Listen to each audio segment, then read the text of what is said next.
Hi Booktube, my name is Kim Becker and this is my new channel, K Becker's Books. I hope you see something in either in my bookshelf or the books I'm about to show you that will maybe cause you to believe your taste matches mine, and that would make you come back to my channel. What I'd like to do is tell you a little bit about myself, and I wanted to show you some of my 5-star reads for last year so you can judge whether you like my taste in books, whether you've read some of the same books. I would love to know that in the comments. So let's get started. I live in New England with my family. I am clearly not a YA booktuber, although I do like to read some YA books now and then. I'm going to read one coming up pretty soon. I have a 28-year-old daughter who will be helping me edit these videos, and I have a 12-year-old daughter. Yes, it's the one at a time plan. I found Booktube because of my 12-year-old daughter not last summer, it's been about a year and a half that I've been lurking on Booktube. And she's the one that actually found the book videos and showed me, Mom, there's a whole channel on YouTube. There's a whole section on YouTube of book channels and people that love to read. And so I immediately flocked to that. And ironically, it was the YA booktubers who I first discovered, but eventually found adult booktubers and looked up reviews for books that I loved, and so found a lot of you that I currently watch. So thank you for that. I've been a lifelong reader. My favorite genre is literary fiction. I will, however, do that literary fiction book tag sometime in the future to talk about the title of literary fiction. I, like many others of you, don't really appreciate that label, because I think literary fiction tends to make the listener assume that those books are snobby, or the readers that like those books are snobby. It promotes snobbishness. I will explain more of that later in that tag when I do it in the future. I would love to show you some of the 5-star reads that I enjoy, and we can go from there. Eventually, I will also do a booktube tag of the or some 10 strange bookish facts about me, and that'll also help you get to know me a little bit better. So let me get to the 5-star books and you can see how you feel about those. The most recent 5-star book I finished was Toni Morrison's Sula, and Toni Morrison is one of my favorite authors. I believe she is a master of fiction and a master of characterization. Sula is the story of Sula and Nell, who were born in the same southern town. No, not southern town. This town was set in Ohio in the early 20th century. It discusses their childhoods, their friendship, and what happens when they both go in different directions. Sula choosing to leave Medallion, Ohio, and Nell choosing to get married and start a family. It's a beautiful story of the differences between two girls who grew up together in the exact same community, and how interesting their backgrounds are compared to each other, and what that means for their relationship and the changes that happen as they become adults. This is a reread for me. I read it first many years ago and actually had to analyze it for a literature class. And come to find out, I know more about it now than I did then. I'm not sure what kind of grade I got on that paper. I don't remember. This is the latest 5-star read, is Toni Morrison's Sula. The next one, I was fortunate enough to take part in a read-along with Dee Dee from Brown Girl Reading, and she introduced me to The Count of Monte Cristo. This book had been on my shelf for many years, and I was somewhat intimidated by its length. This is a 1,243-page book. She created a read-along going through the months of October and November, and the way she scheduled the reading was 2 or 3 chapters a day with a couple of gap days here and there. It ended up being I was able to read the book, and the schedule went so that we were finishing the book at the end of November, so it took 2 months. One of the best reading experiences I've ever had, because reading this large, long story in 2 months meant that I had a little piece of it every day, and I didn't forget where I was, I didn't forget the tone of the story, and I didn't forget the characters. I loved this book. 5 stars.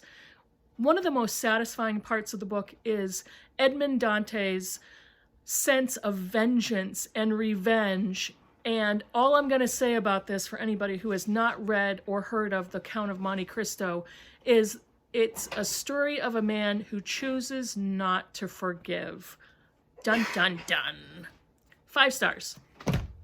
The next one is a very quiet book, and I tend to also like those. This is, again, a slim book, and just a secret here, I chose several slim books this year to bulk up my Goodreads books I've read list, so don't tell anybody else. This is Kent Harriff's Our Souls at Night, and ironically, I never do this, but I saw the movie first. There's a movie with Jane Fonda and Robert Redford who play the 2 main characters.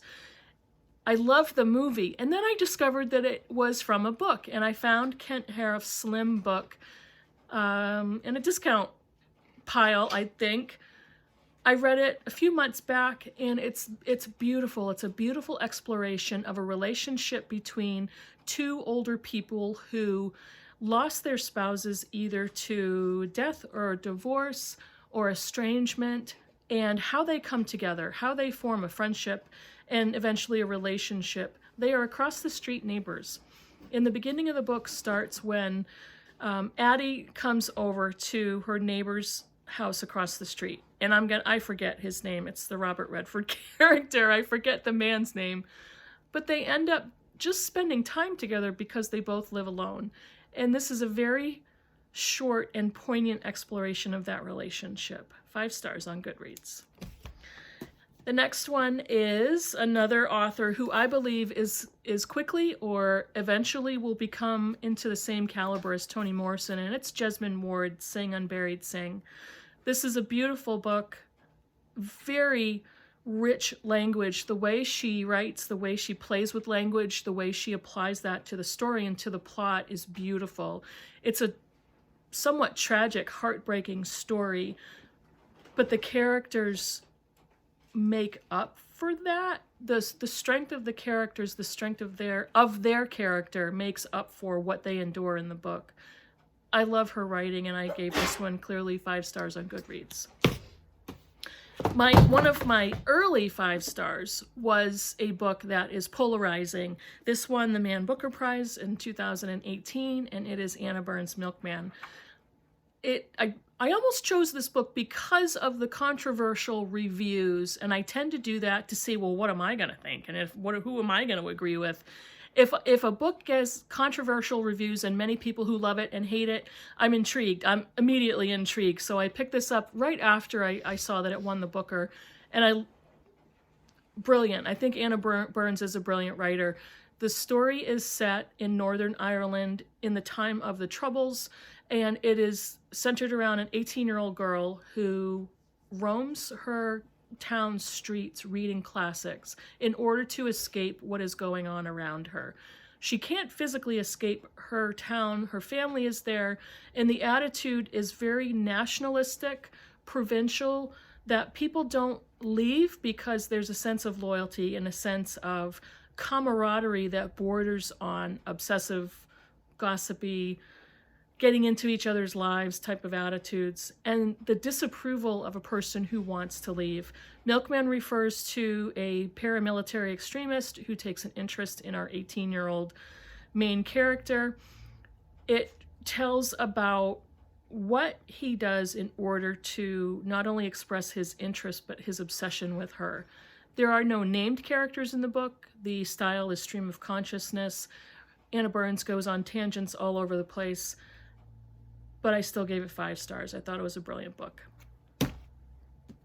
Another early 5-star read for me is something a little bit different, not out of my comfort zone, because I do like fantasy and science fiction here and there, but I introduced this choice as my book group pick. My book group in real life has been going on for 18 years, and it was my turn to pick one month, and I brought N.K. Jemisin's The 5th Season. This is the first in the Broken Earth trilogy, and I picked this because it was science fiction. We haven't read any of them in my book group for so long.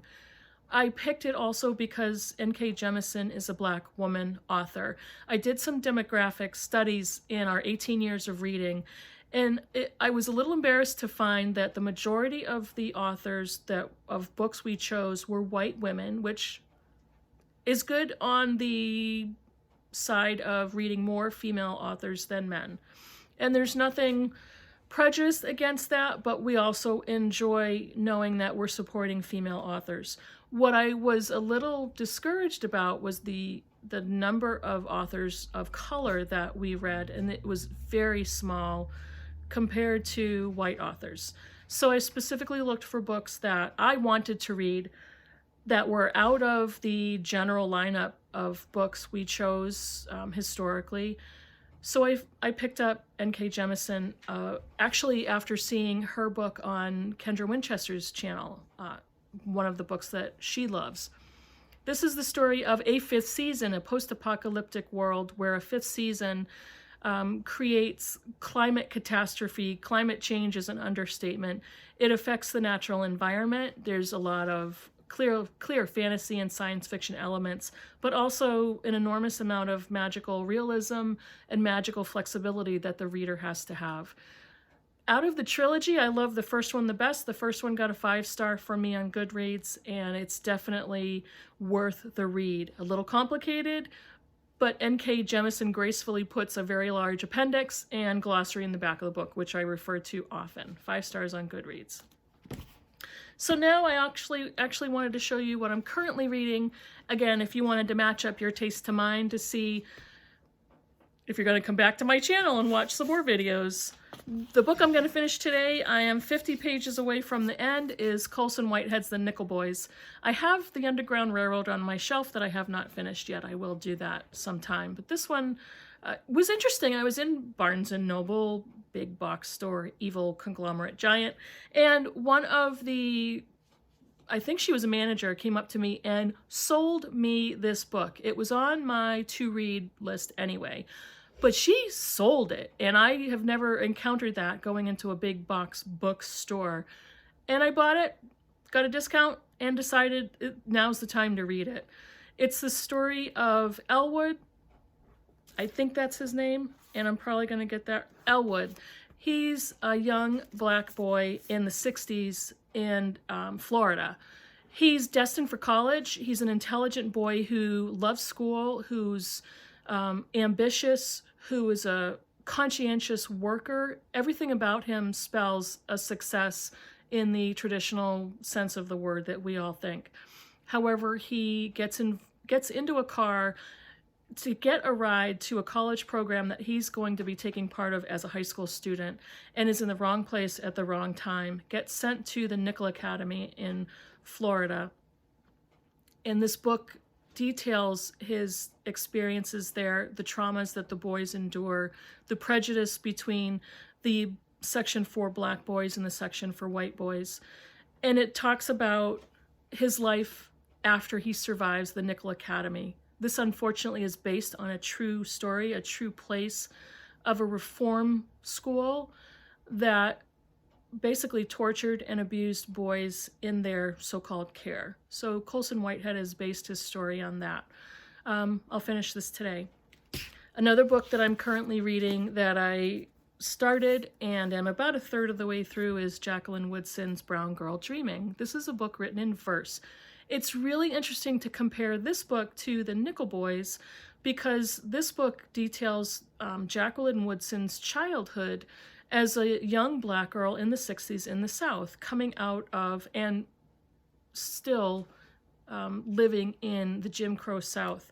And The Nickel Boys is the story of a young black boy growing up in the South in the 60s. Interesting comparison because clearly The Nickel Boys talks about trauma and abuse and horrifying circumstances.